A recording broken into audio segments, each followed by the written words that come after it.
பட்டியல் திருத்தம் தொடர்பான விதிகளை கண்டிப்புடன் பின்பற்றுவதை உறுதி செய்ய வேண்டும் என தேர்தல் ஆணையத்துக்கு சென்னை உயர்நீதிமன்றம் உத்தரவு பிறப்பித்திருக்கிறது.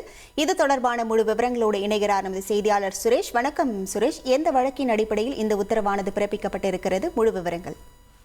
வணக்கம்.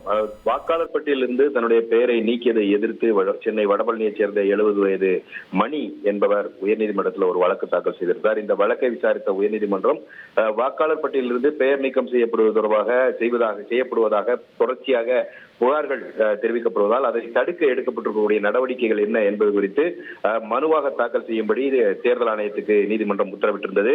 இந்த நிலையில இந்த வழக்கு நீதிபதிகள் ஆர் சுப்பிரமணியன் மற்றும் ஜி அருள்முருகன் அடங்கிய அமர்வில் மீண்டும் விசாரணைக்கு வந்தபோது தமிழக தலைமை தேர்தல் அதிகாரி சார்பில் தாக்கல் செய்யப்பட்ட மனுவில் வாக்காளர் பட்டியல் திருத்தம் செய்வது தொடர்பான விதிகள் கண்டிப்புடன் பின்பற்றப்படும் என்று உறுதியளிக்கப்பட்டிருந்தது. மேலும் மனுதாரருடைய பெயர் மீண்டும் வாக்காளர் பட்டியலில் சேர்க்கப்பட்டுள்ளதாகவும் அவரது பெயரை நீக்கிய விவகாரத்தில் சம்பந்தப்பட்ட அதிகாரிகளுக்கு எதிராக நோட்டீஸ் அனுப்பப்பட்டுள்ளதாகவும் அந்த மனுவில் தெரிவிக்கப்பட்டிருந்தது.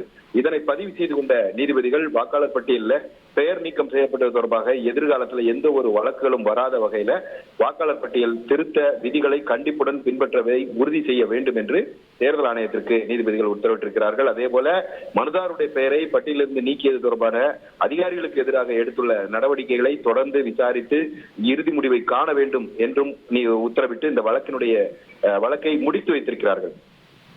உங்கள் முழு விவரங்களுக்கு நன்றி சுரேஷ்.